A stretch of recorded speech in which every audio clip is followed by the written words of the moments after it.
Sacha, obviously only one team leaves a tournament like this happy. What do you take from this team's run that you can use moving forward in the MLS season?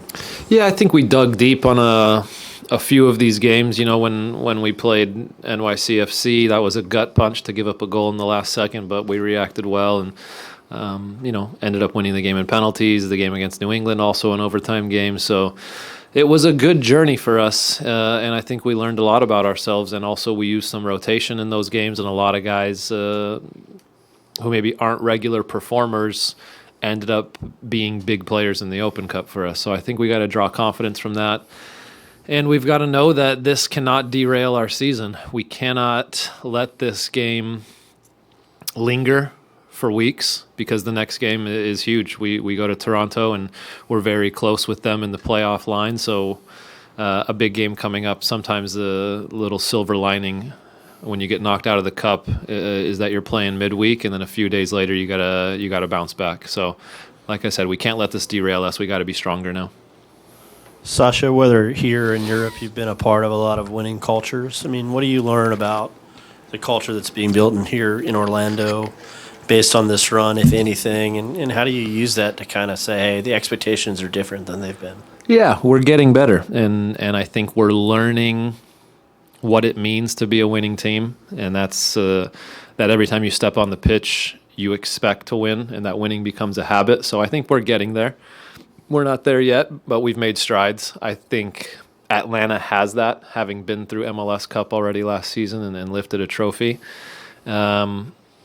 Perhaps we maybe got a little bit, stage fright or nerves tonight when some of our guys maybe played in a big game for the first time. So, yeah, it's getting better. It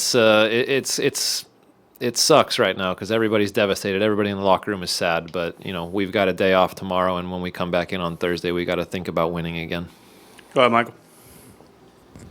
You touched on this a little bit a moment ago, but you said after the Dallas game that you guys had to manage your rest, your recovery, your nutrition, all of that to come back in a short rest and get after it tonight. Do you think it was a little fatigue, or was it nerves, or was it a little bit of both? What did you sense from the lack of connectivity? I don't think we were that tired. I think guys looked pretty good physically who had played major minutes on the weekend against Dallas. So I think that part was good. I think guys did a very good job of recovering. A little bit of nerves and just a little bit of hesitation. I think early on we wanted to put them under pressure, and there were a few moments where if not everybody goes at the same time and not everybody's on the same page, then breakdowns happen. And then again, we had an early chance in the first half, and then I had one in the second half that we've got to put on target, and different story. All right, guys, thank you. Thanks, everybody. Sorry if I got you late. Sorry about that.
Hey guys, that's a wrap on player availability tonight. We'll be in touch about schedules for the rest of the week. Be off tomorrow, Thursday, Friday training, so